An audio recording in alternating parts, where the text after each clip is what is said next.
He said to Zhu 8 rules. Just now I told them that the medicine could be taken only with water dropping from the sky.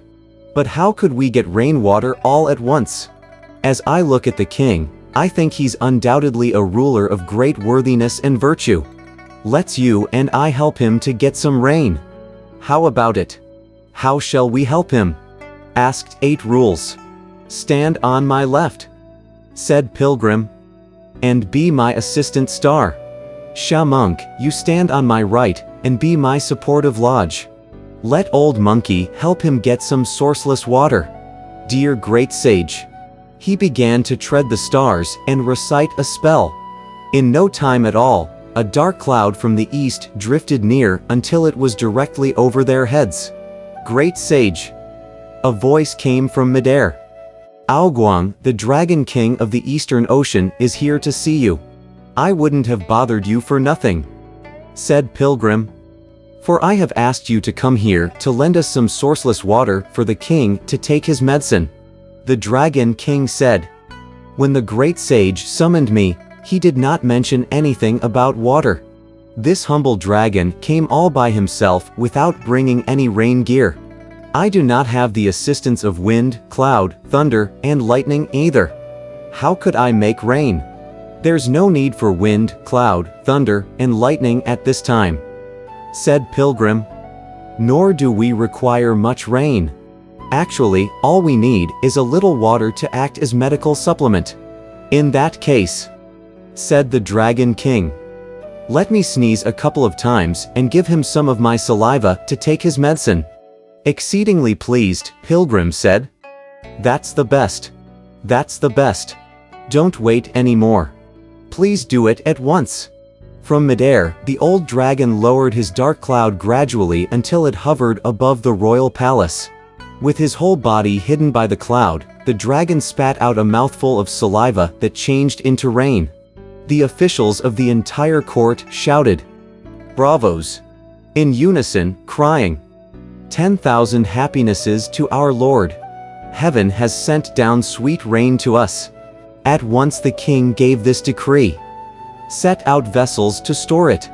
Let everyone, inside and outside the palace, of high rank or low, store up this divine water so that we may be saved. Look at those many civil and military officials, those ladies of 3 palaces and 6 chambers, those 3,000 colorful girls, and those 800 tender maidens. Every one of them held up a cup or flask, a bowl or pan, to receive this sweet rain. In midair above the royal palace, the old dragon kept up this transformation of his saliva for nearly an hour before he took leave of the great sage to return to the ocean.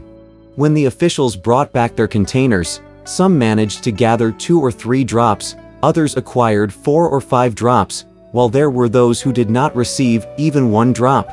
They poured the contents together, and there were about 3 flasks of the rain to be presented to the royal table.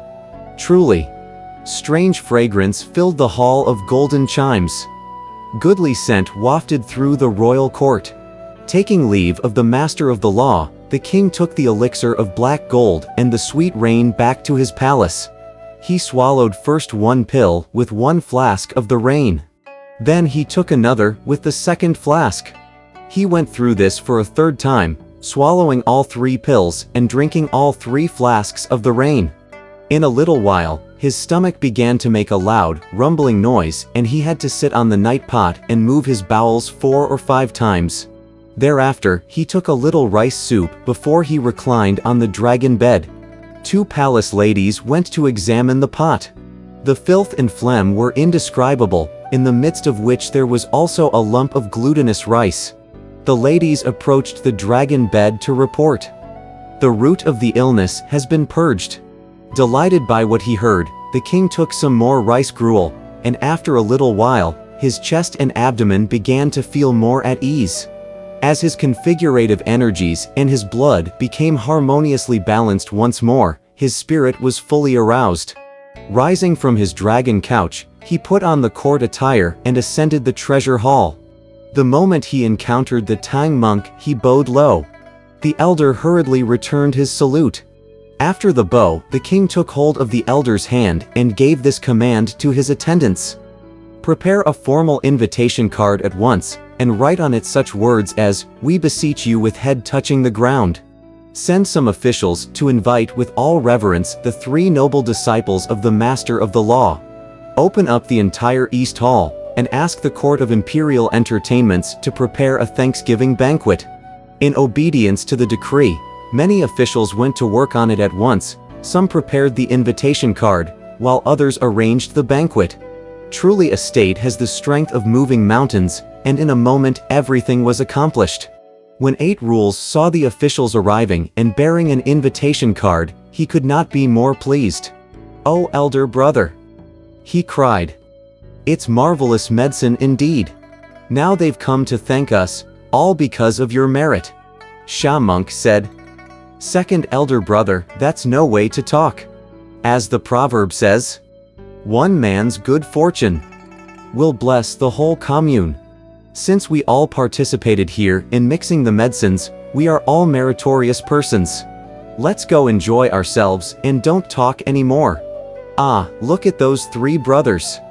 In great delight, they went into court. The various officials met them and led them to the East Hall, where the king, the Tang monk, and the senior secretaries of the hall were already sitting at the banquet. Our pilgrim, 8 Rules, and Sha Monk bowed to their master, while the various officials followed in. There were 4 vegetarian tables laden with so many dishes of fine food that one could only eat a small amount and stare at the rest. A huge banquet table in front was also heaped with all kinds of delicacies. On both sides, several hundred small, single tables were set out, arranged in orderly rows. As the ancients said, 100 kinds of rare viand, 1,000 bowls of fine grain, jade-like fats and mellow wines, ornate slices and plump redness, bright, colorful decorations, and fruits rich in taste and fragrance, large candies shaped like lions and immortals, cakes and biscuits baked like phoenix pears.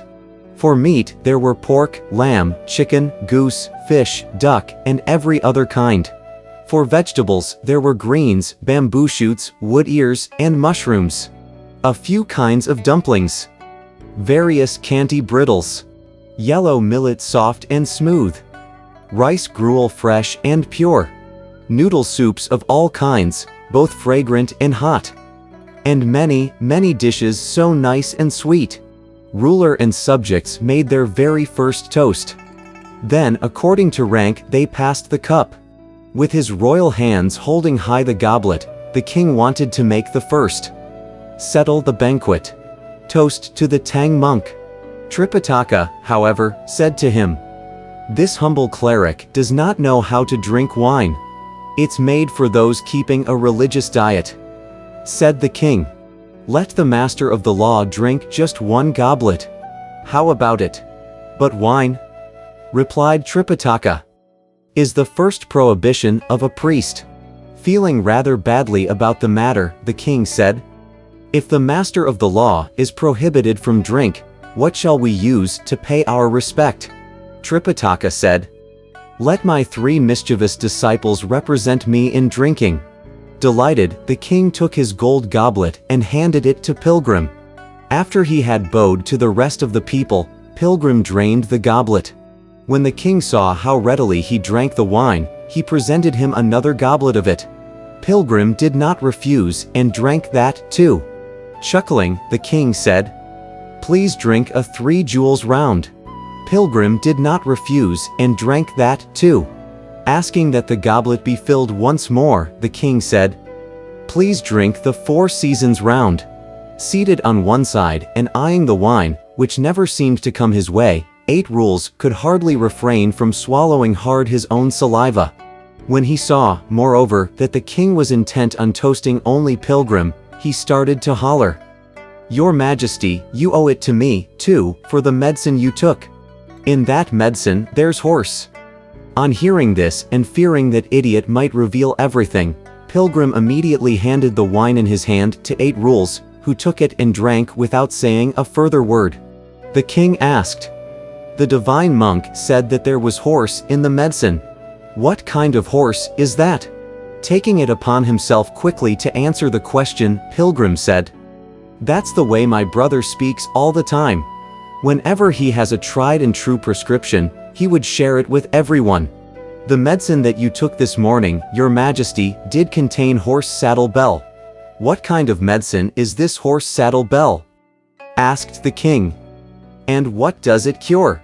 The imperial physician by his side said, "My lord, this horse saddle bell tastes bitter, being cold, non-poisonous.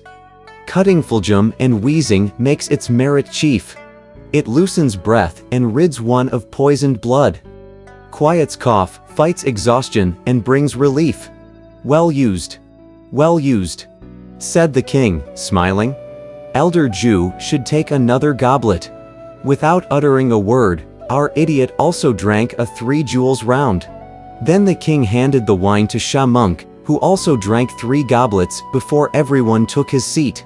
After they drank and feasted for some time, the king again took up a huge goblet to present to Pilgrim. "Your Majesty," said Pilgrim, "please be seated. Old Monkey will drink all the rounds. I'll never dare refuse you. Your great kindness to me," said the king, "is as weighty as a mountain, and we can't begin to thank you enough. No matter what, please drink this huge goblet of wine first, and then we have something to tell you."